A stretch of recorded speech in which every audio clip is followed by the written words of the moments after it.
Bagyo na naman yata kasi. Kaya na lang may bagyo. M yata yung bagyo. Kasi gusto ko yung makaluma eh. Para kasi tayo nasa probinsya na.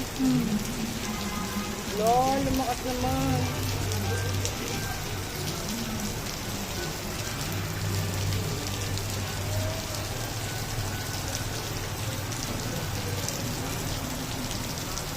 Sumali sila masipag magdala ng pa.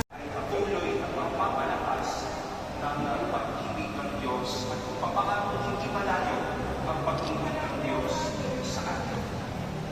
But we come to face this truth as well, and we mark ourselves for this path.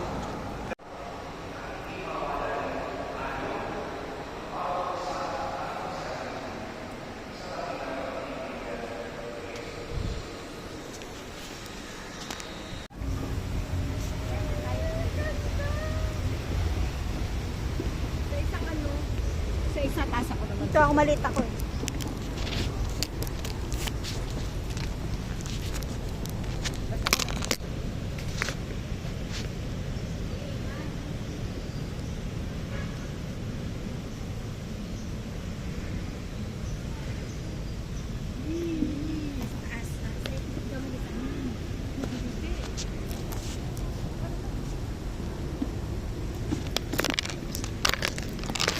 Ang bewang. Kamukha.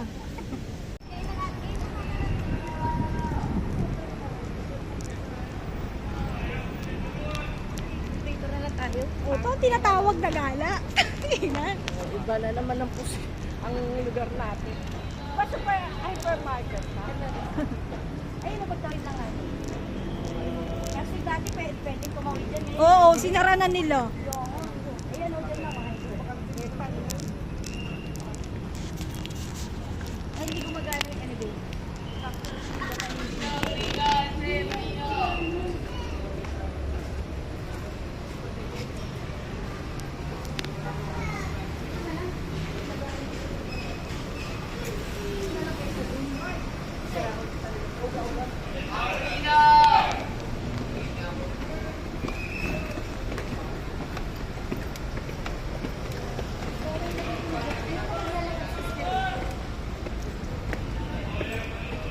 Grabe, exercise na naman to. Dami ka lang na-burn na calories ngayong araw na to. Masaya. Naihina yata yung gaganay.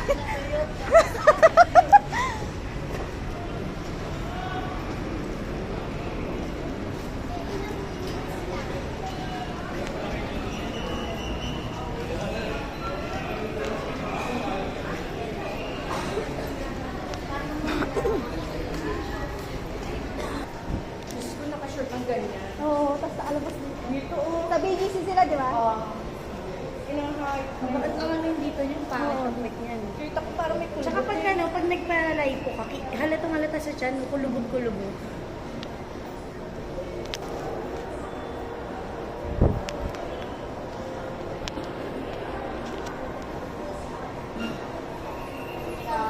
Yes.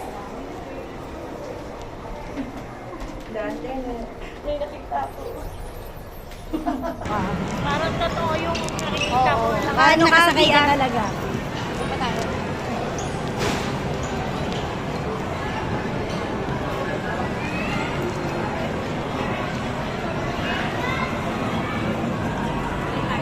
Bakit pa tayo? Ito tayo sa langit.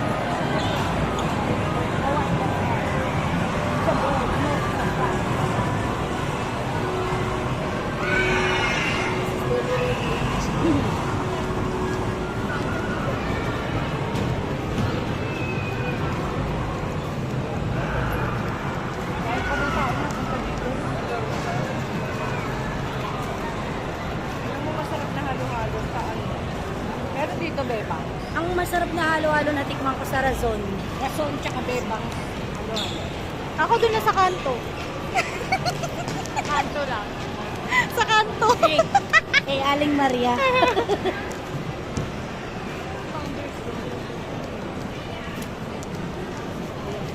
May vlogger ba dyan? Yes.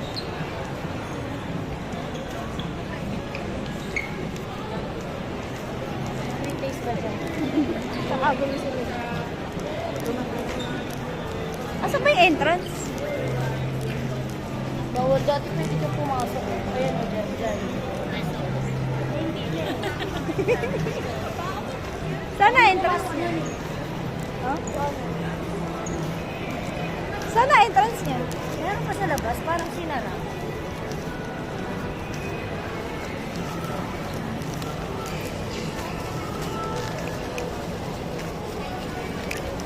Diba? Parang nakasara. Ika ba? Ayan.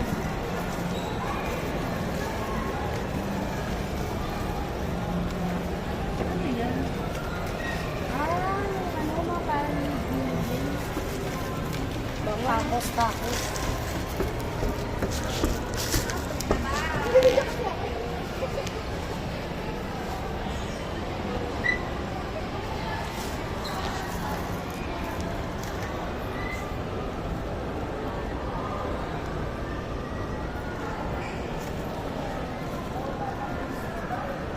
Ang lakas ng ulan, hayop!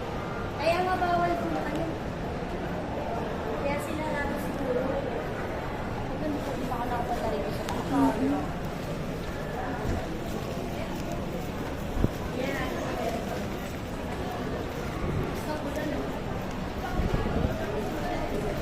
Oo, sinarado nga nila. Ay, bago to. Kasi dyan, Tsaka may kumain. Ang sayang naman.